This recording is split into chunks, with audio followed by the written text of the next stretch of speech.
So The Property Graduate has aired on Sky TV, and in this year's series, 20 contestants competed for £1 million worth of property project funding.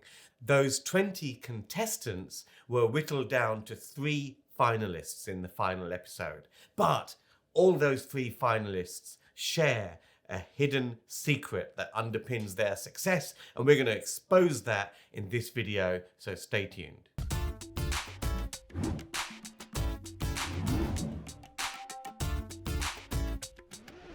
So if you haven't seen The Property Graduate, it's a show on Sky Channel 191. It's a bit like The Apprentice with Alan Sugar, but instead in the role of Alan Sugar, you have my good friend John Howard, who is providing £1 million worth of property project funding to the lucky winner. He's supported by his special advisors, Helen Chorley and Fiona Talbot, on all the programs that make up this year's series of the show. So out of those 20 hopefuls, we're now left with 3 finalists, Eleanor Theodore, Kimberly Mee and Alfie Croft. These guys really have been through a tough and grueling process to reach this final. So let's cut to a quick clip of the show, which gives you an idea of the process they've all gone through. Welcome to the 4th and final episode of The Property Graduate. In the first episode, we saw 20 hopefuls being interviewed, eager to prove to John they should be his property graduate. The contestants came from far and wide and had varying degrees of experience in the property industry, but only 10 could go through to the second round, the challenge. In that stage, they were whittled down to 3 after a tough appraisal test where they had just 1 hour. In this episode, the final 3 contestants, that's Kimberly, Alfred and Eleanor, have been asked to prepare a potential property deal that is live and available to purchase, one they think could make a great investment. They have to present it to the panel, who will then pick the winner. The panel will make its decision based on who's performed the best across the whole competition. However, there can only be one property graduate. So the 3 finalists are really at the top of their game and the best of the best. But who are they and what deals are they presenting in the final? First up, we have Kimberly Mee, who's presenting a shop and uppers commercial to residential conversion project in Wells. The next finalist is Alfred Croft, the youngest contestant in this series, 21 years of age. He's presenting a 4-storey office to residential conversion project in Newbury. And the third finalist is Eleanor Theodore. She's presenting a light industrial unit in Leicester, which she wants to convert to residential. Now, what do you notice about all these guys? Well, their brief was to just go out there. They had plenty of time to do this. They had about a month to go out there into the marketplace and find the best possible property opportunity deal that they could find and come back and present it to John on the show on the final. Now, there's a lot of stuff you can do in property. You can do HMOs, you can do deal flipping and deal packaging and rent-to-rent and serviced accommodation and a ton of other things. But all these 3 finalists, what did they actually pick? Well, they actually picked commercial to residential conversion deals. Well, why is that? Well, quite simply, it's because commercial to residential conversion deals is actually the #1 profit-generating strategy in property right now, and will be so at least for the next year, 18 months to come. And that's because of 4 reasons, really. Number 1, commercial property is in abundance because we have an oversupply of retail units and office buildings throughout the UK, and these buildings do not have a commercial purpose anymore and are ripe for repurposing. Second, it's normally a pain to seek planning permission to convert commercial to residential use, but you don't have to go through that pain because the government have brought in permitted development. This is a simplified planning process which gives smaller developers certainty that they're going to get the permission to convert a disused commercial building into residential use. And number 3, you've typically got cheaper costs because at the end of the day, you're dealing with a building that already exists. You've already got the foundations, you've already got the walls, the windows, the roofs. The conversion aspect of residential use is internal reconfiguration. And fourthly, these are quick projects. Because you've got the fabric of the building that already exists, these are quick to get the permission. It only takes 56 days to get your permitted development granted by local authorities. And because the fabric of the building already exists, they're quick to build out. And that makes them profitable, and that makes them investable. So how was it that our 3 finalists were also clued up on this topic and knew what sort of deals to pitch in that final episode of Property Graduate? As some of you may know, I run the UK's leading commercial property conversion course, where we teach people, we educate property investors how to capitalize on this unique opportunity of commercial conversions, which is in abundance right now. And it's no surprise that out of all the people that applied to be on this show, the 20 people that actually got on, the 3 finalists, Kimberly, Eleanor and Alfie, the 3 finalists have all attended my 8-week commercial property course.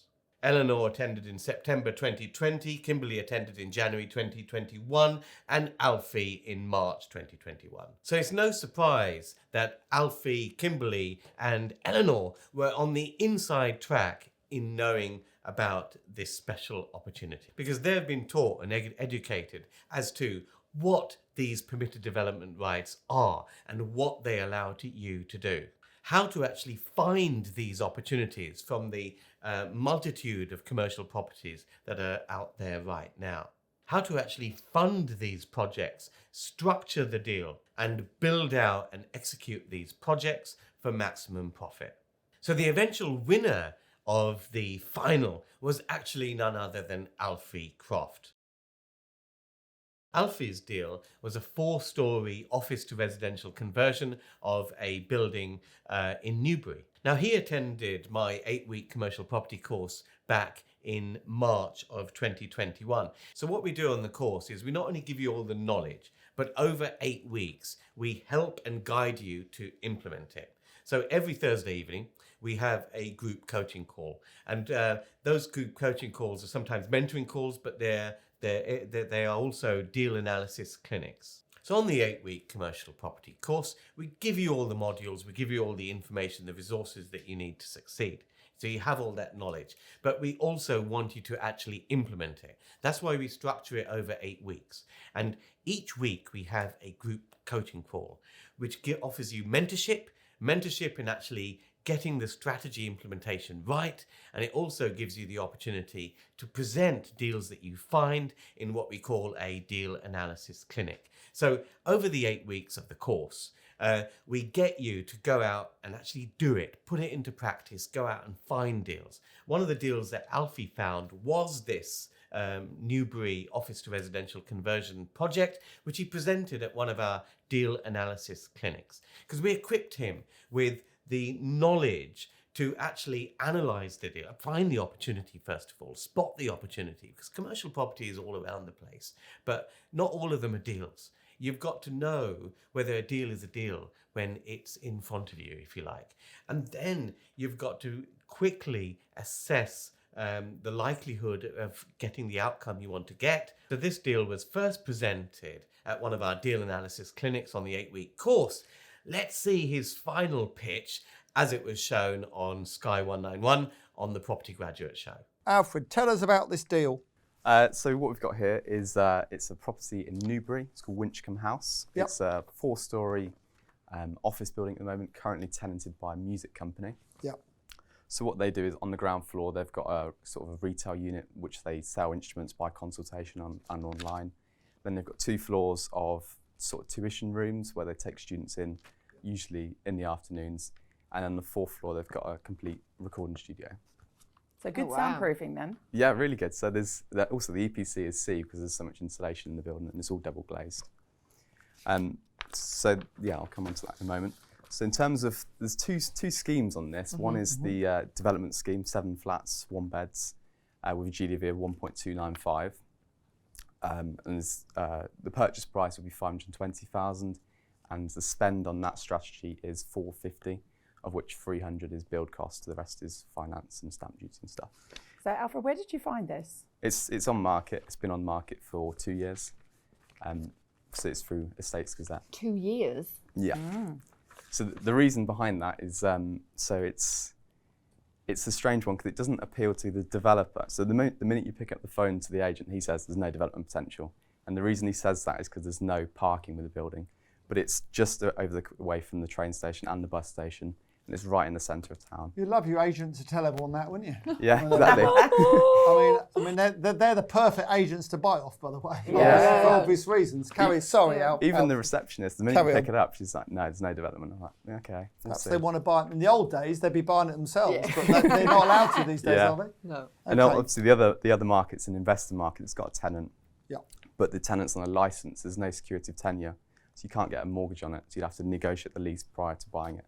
So I don't think it kind of fits those two markets, and you've got to be creative to kind of find out which way to go for it. So there's also an asset management Yeah, potential. exactly. Alfred, we can buy it, Yeah. so don't worry about that. So in terms of the asset management scheme, that's so they're on a license, and we'll re-gear the lease 15 years, which they've decided we spoke briefly about that, and they say that's kind of what they want to get out of it. They will go if they have to, and they've got no security. So they will, if we wanted them out, they could go. And the property is being sold with vacant possession if required as well. Right. So, What notice to the tenant? 28 days in written notice. Great. So just the other thing on that is as well that the vendor is also sort of the tenant, and that the vendor's was a partner company of the music company, but that investor's now exited, and that the investor's selling the building off. So there is kind of you can kind of negotiate between the two parties a bit. And they would have invested a lot in that building, putting that soundproofing Exactly. and so on. At least Capital allowance is written all over it. Yeah. Can you read your mind? Did you look at the capital allowances? yeah, I've had an estimate of 150,000 for it. Yeah, I Right. saw that. Though I did see you were going to transfer them If transfer them on. Yeah, if it was an asset management and we were to sell it onwards, then we wouldn't benefit from claiming the capital allowances because obviously it's phased over 5 years. So we would sell it if at auction with the kind of the note that there's a capital allowances report and you can claim this amount, which should help to achieve better value. So in term for the GD, And just to say, you hadn't budgeted for a capital allowances survey though in your. it's sort of in the legal survey fees of 4.5 to 5k. Well, in fact, they take a cut of the allowance, so there's no particular cost. It's kind of the benefit is the cost. Yeah, it's usually 4% or £1,500 minimum. Okay. So this 3,100 square foot, so it divides nicely into 7 flats. You'll see in there's a unit stack on how the floors lay out, and you put that number in, but is that net or gross? That's that net square lettable foot? area. Oh, okay. So yeah, it would have been nice if you put that next to the square footage, so it was clear, because that can be 10-15% different. So. Yeah. So that's excluding stairwell cores, lifts, and Yeah. all that sort of hallway space. So Okay. that's the kind of usable space for the flats. So that was the net figure Yeah. in here, but you've made sure you use the gross figure in your base cost calculation, yeah. So it's the lettable area. So that's kind of out. So is the area that's lettable is also what's the residential. Yeah. Sorry, I meant on the 7 one-bed flat option. Yeah. So that's costed at £96 per square foot on the net lettable area. Net less whatever. Okay. Okay. Yep, that's okay. So it would be a straightforward Class O application if the development was to take place. Obviously, if it's asset management, then we don't need to go through that. We would need to get that in before the end of the month, so that could be a bit tight. In terms of the sort of the building, it's very, very attractive building, as you can see, and it would convert quite nicely to residential flats, and it's ideally primed for location that tenants or owner occupiers would want. Is it next to the traffic lights? It is, yes. It's on the corner. What's the problem with that? Lots of cars, but that street's pedestrianised, so there's not so much traffic going up No, there. it's just the traffic lights. You know, when they're all sat there. I know to be fair, it's less of a problem these days because electric, and also Yeah. a lot of the modern cars switch off when they're at traffic, so it isn't quite as bad as you. But there's all the start up and the fumes and sure. so on. But yeah, Not okay. fabulous for the ground floor flats, right? No, not fabulous that's for the true, ground floor flats. No. Yeah. So there's a lot of development going on in Newbury. There's around 700 units in planning at the moment, but 650 of those are built to rent. So there's kind of a market for the build to sell. Probably one of the exit strategies is to rent it, but I'm thinking that over the long term, that's going to be difficult when there's kind of new stock coming to market. And what's the When you've got population some- of the area? I think it's about 45,000. Okay. But there's a Alfred, lot. you shouldn't think you should know. Yeah, sure. One thing I haven't in your, and by the way, this is all good work. Well done, congratulations. Yeah, got a See what sensitivity we analysis see in why there, you're in the final. I'm not sure about what a sensitivity report is, but anyway, I'm sure you'll teach me. Me and what Fiona that like is. that bit. Helen and Fiona will teach me what that is at lunchtime. So Yeah, we'll teach you how to be sensitive. that's the one. Yeah, thank you. So you don't mention any in here. None of this do you mention about the Help to Buy scheme? That's in the unit stack and affordability. That's the 95% mortgages. That isn't Help to Buy. No, that's the government's yeah, sure. That one. Yeah. underwriting 95% mortgages. So you've missed the trick there. Okay. And it should be in here, and it's not in here. And I'm disappointed that it's not in here. I want to know why it wasn't in there. I considered that the 95% mortgages was sufficient, but I'll look into that in the future. Over 5 units, Help to Buy. Yeah. Excellent. Okay. Well, Alfred, thank you very much. Thank you. Go and relax, Yeah. and we'll see you shortly. Okay. I'll also add that in the back there's my kind of deals that I'm currently negotiating and discussing, which, if this one's not of interest, they're the kind of ones that I like and I'm kind of working on. How many deals did you look at? I couldn't count, but those are 8 deals that 10, 20? hundreds. 100? Yeah, constantly. Right. One bit of advice. Yeah. Don't put your photograph in the back like that. You're a Okay. good-looking boy. Why you want to show yourself with a hat round the wrong way? You're looking like a backpacker. You know, Yeah, I want sorry. a partner that's going to look professional and smart. If we Sure. have to go and see the bank manager, well, there isn't such a thing anymore, but you know what I mean, a banker sure. of some sort, I hope you're not going to turn up like that. Okay. Yeah. Understood. Okay. Thank you. We'll see you later. You look great today. Thank you. John, you picked your property graduate, your first ever. How does that feel? Well, I have, and I'm very proud of the person I've picked. Alfred, I think, is going to do a great job. He might need to wear a tie from time to time, but apart from that, I think everything should be good. What was it about Alfie that just struck a chord with you? From the very first time I met him, I felt that there was someone I could really work with. And interestingly, and I can tell you now, okay, Helen and Fiona, I had to fight to get you in the top 10 with them. Yeah. So it just shows you, but once you're in the top 10, they're super impressed with you. I saw something in you that they didn't. Now, Did you see a young John?